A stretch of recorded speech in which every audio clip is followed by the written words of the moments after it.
సర్వమంగళ మాంగళ్యే శివే సర్వార్థ సాధకే శరణ్యే త్రయంబకి గౌరీ నారాయణి నమస్తుతే. ఈరోజు జాతక విశ్లేషణలో మొన్న తమిళనాడు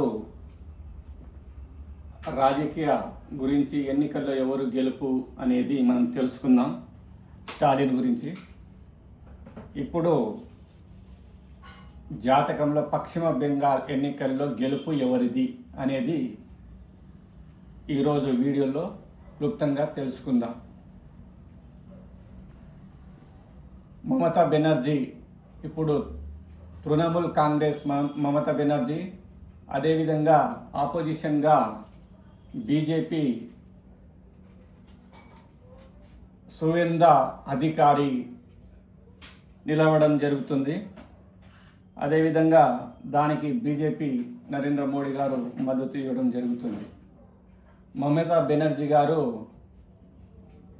జనవరి 5, 1955 1:25 AM పశ్చిమ బెంగాల్లో జన్మించడం జరిగింది.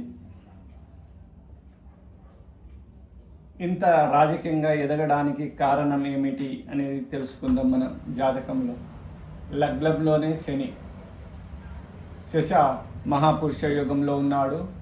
అదేవిధంగా గురు హంసయోగంలో ఉన్నాడు. అదేవిధంగా రవి బుధులు బుధాదిత్య యోగం ఉంది 3లో విక్రమ స్థానంలో.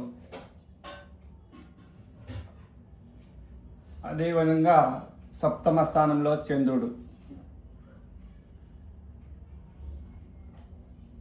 2011 నుండి పశ్చిమ బెంగాల్ ముఖ్యమంత్రిగా మొదటిసారిగా గెలుపొందడం జరిగింది.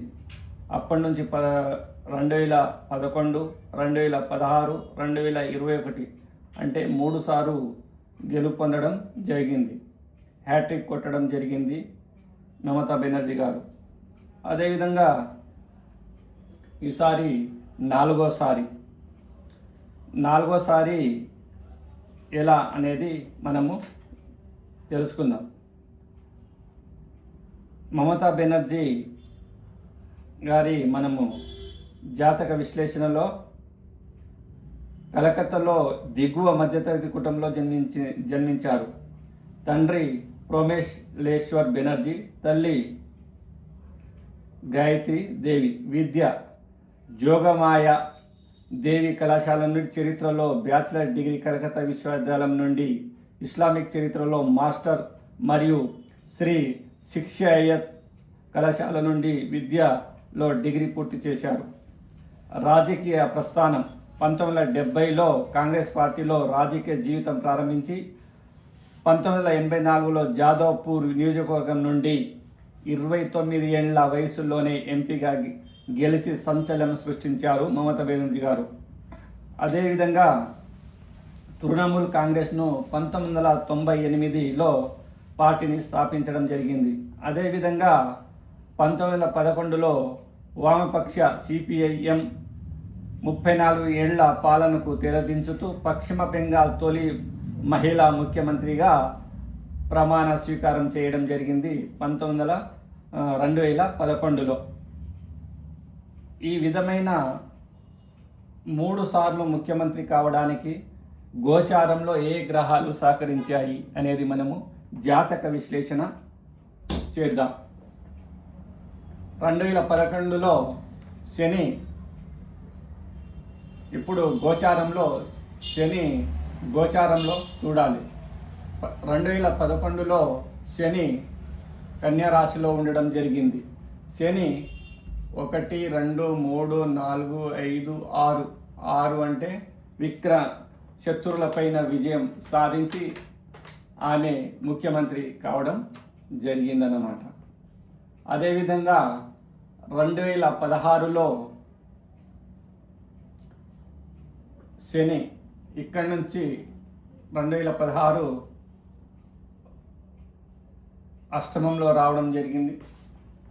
అదేవిధంగా 2011లో గురు 11లో ఉండడం జరిగింది. ఎప్పుడే కానీ గురువు 2011లో గురువు 11లో ఉంటే భారీ విజయాన్ని అందిస్తాడన్నమాట. అదేవిధంగా 2016లో 1, 2, 11, 12, 13, 14, 15, 16 1, 2, 3, 4లో గురువు రావడం జరిగింది. 2016 అక్కడ కూడా గెలుపు పొందడం జరిగింది. అదే విధంగా 2021లో మళ్ళీ కుంభరాశిలో రావడం జరిగింది గురువు గారు. అప్పుడు 1, 2, 3, 4, 5, 6, 7, 8, 9, 10, 11 11లో శని, 11లో గురు ఉండడం జరిగింది. అది కూడా 2001లో విజయం సాధించడం జరిగింది. అదేవిధంగా ఇప్పుడు ప్రస్తుతం గోచారంలో గురు ఇప్పుడు ఎలక్షన్ జరిగే సమయానికి గోచారంలో గురు మిథున రాశిలో ఉన్నారు. అదేవిధంగా శని మీనరాశిలో ఉండడం జరిగింది. శని 12వ స్థానంలో ఈ గోచారంలో చంద్రుడి నుంచి 12వ స్థానంలో మేషరాశి కాబట్టి 1, 2, 3, 4, 5, 6, 7, 8, 9, 10, 11, 12లో శని ఉండడం జరిగింది ఏళ్ళనాటి శనిలో. తర్వాత 1, 2, 3 మూడో స్థానంలో గురువు ఉండడం జరిగింది ప్రస్తుతం. ఇప్పుడు ఏప్రిల్ 23వ తారీఖు, తర్వాత ఏప్రిల్ 28వ తారీఖు ఏమో ఎలక్షన్ జరగబోతుంది. మే 4వ తారీఖు రిజల్ట్ రావడం జరుగుతుంది. కాబట్టి ఆ సమయానికి గోచారంలో ఇప్పుడు ఎలా ఉంది మమతా బెనర్జీ గారి గోచార జాతకం అనేది చూస్తే మనకు శనికి 3 బిందువులే రావడం జరిగింది, గురువుకు 2 బిందువులే రావడం జరిగింది ఈసారి. కాబట్టి జాతకంలో పశ్చిమ బెంగాల్ ఎన్నికల్లో గెలుపు ఎవరిది అంటే మమతా బెనర్జీ గారికి 10% ఉంది ఈసారి గెలుపొందే అవకాశం.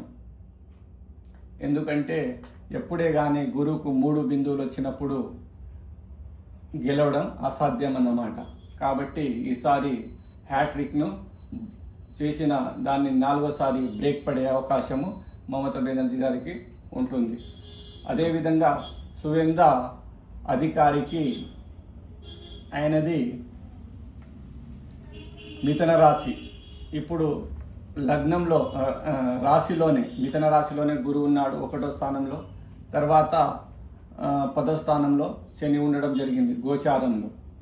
అతని లగ్నము జన్మించినప్పుడు డిసెంబర్ 15, 1970లో జన్మించడం జరిగింది. 12:05 PM. ఇతనికి మద్దతు బీజేపీ పార్టీ ఇవ్వడం జరుగుతుంది. కాబట్టి ఈసారి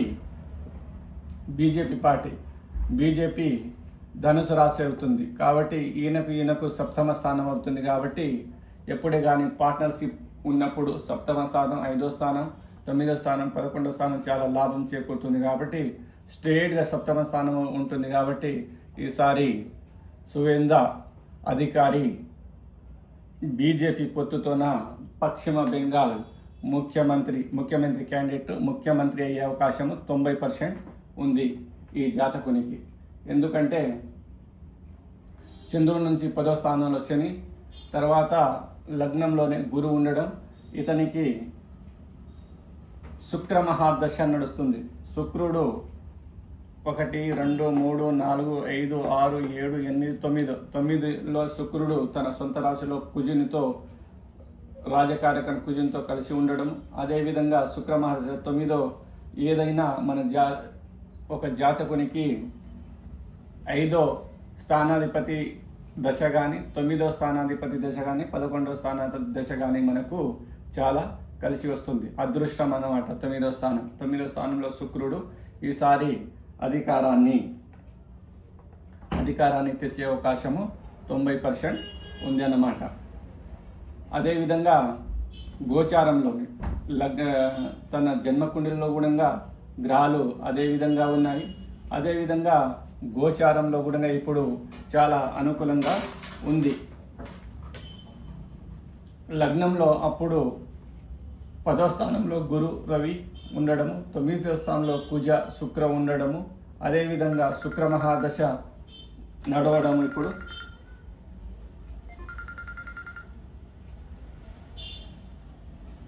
ఇవి చాలా అనుకూలంగా ఉన్నాయి. అదేవిధంగా లగ్నం నుంచి 1, 2, 3 మూడో స్థానంలో శని ఉండడము, లగ్నం నుంచి అది నీచం పొందడము, అదేవిధంగా దానికి కుజుడు చూడడము, కుజుడు చూడడం జరిగింది. ఆ కుజుడు శుక్రుని ఇంట్లో ఉండడం, అది శుక్ర మహాదశ నడుస్తుంది కాబట్టి ఈ దశలో ఈ సువేంద అధికారికి ముఖ్యమంత్రి అయ్యే అవకాశము 90% ఉందన్నమాట. అదేవిధంగా ఈసారి తృణమూల్ కాంగ్రెస్కు బ్రేక్ పడే అవకాశాలు 90% ఉంది. ఎందుకంటే చంద్ర రాశి నుంచి మనం చూసినప్పుడు గోచారంలో శని 12వ స్థానంలో ఉన్నప్పుడు, గురు 3వ స్థానంలో ఉన్నప్పుడు మంచి ఫలితాలను ఇయ్యడు. కాబట్టి అదేవిధంగా అష్టక వర్గంలో కూడా చాలా తక్కువ బిందువులు రావడం, శనికి 3, గురుకు 2 బిందువులే రావడం, ఇది చాలా విశేషమైన చెడు ఫలితాన్ని ఇస్తుంది. కాబట్టి ఈసారి తృణమూల్ కాంగ్రెస్ను బ్రేక్ చేసి బీజేపీ అధికారంలో వచ్చే అవకాశం 90% ఉంది. అదేవిధంగా మనము గత వీడియోల్లో తమిళనాడు ఎలక్షన్ గురించి తెలుసుకోవడం జరిగింది. అక్కడ కూడా స్టాలిన్ ఈసారి రెండోసారి ముఖ్యమంత్రి అవకాశం 90% ఉంది. స్టాలిన్ అక్కడ గెలిచి కూటమితోన ముఖ్యమంత్రి అయ్యే అవకాశం ఉంది. అదేవిధంగా ఇక్కడ కూడా అక్కడ ఉన్న కూటమితో చేసి సువేంద అధికారి ఈసారి ముఖ్యమంత్రి అయ్యే అవకాశము ఇక్కడ కూడా పశ్చిమ బెంగాల్లో ఉందన్నమాట. ఇది 2 వీడియోలు చేసినాం. తర్వాత మనం కేరళలో ఎవరు ముఖ్యమంత్రి అవుతారని వచ్చే వీడియోలో మనము చర్చించుకుందాం. ఇది మనము ఓన్లీ గ్రహాలను చూసే మనము విశ్లేషణ చేస్తున్నాం, ఎవరి జాతకంలో గ్రహాలు ఏ అనుకూలంగా ఉన్నాయనేది.